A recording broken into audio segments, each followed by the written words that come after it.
You just swiped past a photo of someone you've never met. And in that fraction of a second, you already decided. Trustworthy or not. No one said a word. There was no information at all. Just one face and less than a tenth of a second. But your brain had already reached a verdict about what kind of person this was.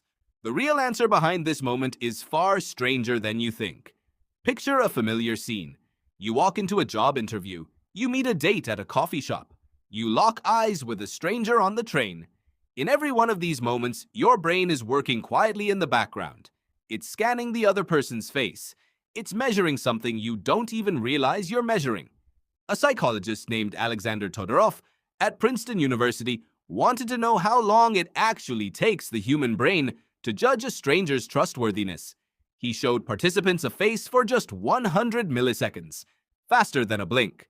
The results forced an entire field to rethink itself. People who saw the face for that split second gave almost the same ratings for trustworthiness, competence, and warmth as people who were allowed to stare at the photo for as long as they wanted. What does that mean? It means your brain isn't slowly reasoning through the evidence.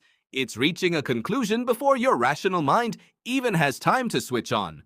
Why would your brain need to move that fast? The answer goes back further than you'd expect. Your ancestors didn't live in cities full of security cameras and name tags. They lived in small bands where everyone already knew everyone. When a stranger appeared at the edge of the forest, the first question that had to be answered within a split second wasn't "Who are you?" It was, "Are you a threat?" A system that took too long to decide might never get the chance to learn anything else. So evolution favored a brain with a fast, automatic face-reading system, one that didn't wait around for reason to weigh in. But what is that system actually measuring? Faces don't come with labels attached. Your brain falls back on simple physical shortcuts instead. Todorov found that faces with slightly upturned mouths and eyebrows angled a certain way get rated as trustworthy, while faces with lowered brows and flat mouths get rated as dangerous. What's strange is that none of these features say anything real about a person's actual character. They're just shapes that resemble the expressions of anger or joy. Your brain is quietly confusing a person's permanent bone structure with a temporary emotion and blending the two together without you ever noticing.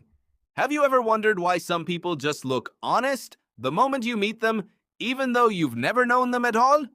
Another key piece of research comes from Nalini Ambady, a social psychologist who pioneered the idea known as thin slicing, the ability to judge someone accurately from just a sliver of information. Ambady found that people could judge traits like warmth or confidence with real accuracy after watching a silent video clip lasting only a few seconds. Participants who watched 10 seconds of a teacher's classroom footage with no sound at all predicted that teacher's end of semester evaluations almost as well as students who had sat through the entire course. That sounds remarkable, doesn't it? But here's the unsettling part. That kind of accuracy doesn't hold up everywhere. Because when it comes to trustworthiness specifically, research finds the opposite. Our ability to tell a liar from an honest person based on facial expression alone is barely better than a coin flip. Paul Ekman, the psychologist who pioneered the study of facial expressions, spent decades researching microexpressions, the flickers of emotion that cross a face in a fraction of a second. He found that ordinary people, and even professionals trained specifically to catch deception, could detect lies from facial cues only slightly better than chance. In other words, your brain is extremely confident in its facial judgments, but that confidence barely correlates with accuracy at all. So why do we still let these snap judgments shape so much of real life? Here's where the story takes its sharpest turn. Todorov and his team ran a now famous experiment. They showed participants photos of two political candidates they'd never seen before and asked them to guess who had won the election. The predictions based on facial appearance alone matched the real election results at a rate significantly higher than chance. People weren't choosing the candidate who looked smarter or more experienced. They were simply choosing the face that looked more competent. Think about what that means. A decision that should rest on policy, track record, or vision is partly shaped by the same face-reading system your ancestors used to size up a stranger at the edge of the forest tens of thousands of years ago. That same ancient system is still running quietly in your life today. It's just wearing a different costume. When you swipe through a dating app, your brain is doing exactly what your ancestors did with a stranger. It's scanning, evaluating, deciding, all before you've even finished reading the bio. When a hiring panel makes up its mind about a candidate within the first few seconds of an interview, then spends the rest of the hour justifying that first impression, that's the same system at work.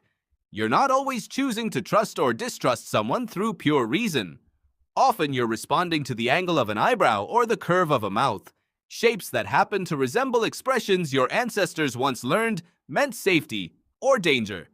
The strangest part is that knowing all this doesn't make the system switch off.